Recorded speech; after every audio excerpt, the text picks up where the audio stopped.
you're applying that same standard to the other side, if Kamala Harris is saying that Donald Trump is going to implement Project 2025, you would expect that same debate moderator to say, in fairness, as a fact check to the audience whose perceptions they care so much to protect, you might predict that moderator would say, but yes, Donald Trump has disavowed that several times over, Vice President Harris, so we would appreciate your clarification on that.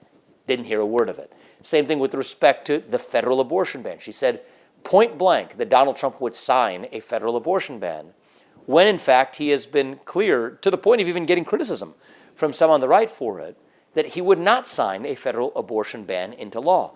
Same thing with respect to her insinuations that Donald Trump has insulted the military. There hasn't been a shred of evidence that Donald Trump said what the many in the then media alleged that he did. It's now been debunked that Donald Trump ever said something disparaging about military members. It was a hoax that was perpetuated by the political opposition. Kamala Harris asserted it last night as though it was fact without going challenged by the moderators. Same thing with respect to her false claim that Donald Trump somehow claimed that it was just fine people on both sides of what happened in Charlottesville. If you look at the entire context of what he said, it was a clear quote. It's been debunked even by left of center publications since. She said it with a straight face, though.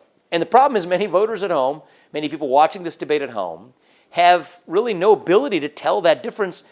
It's a good thing. I don't blame Americans.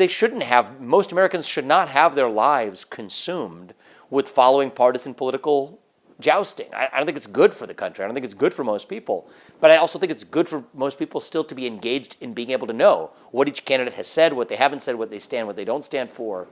And yet the media that claimed this artifice of being objective in the way they went after Joe Biden, after his CNN performance, and the way they went after Donald Trump last night, completely failing to apply that same standard to Kamala Harris when they know that this myth about what Donald Trump said after the Charlottesville incident was actually dishonest. They did not call her out on it once. Straight down the list: Project 2025, federal abortion ban, insinuations about what he said in the military, the Charlottesville fine people hoax, the fact that she claimed that cops died.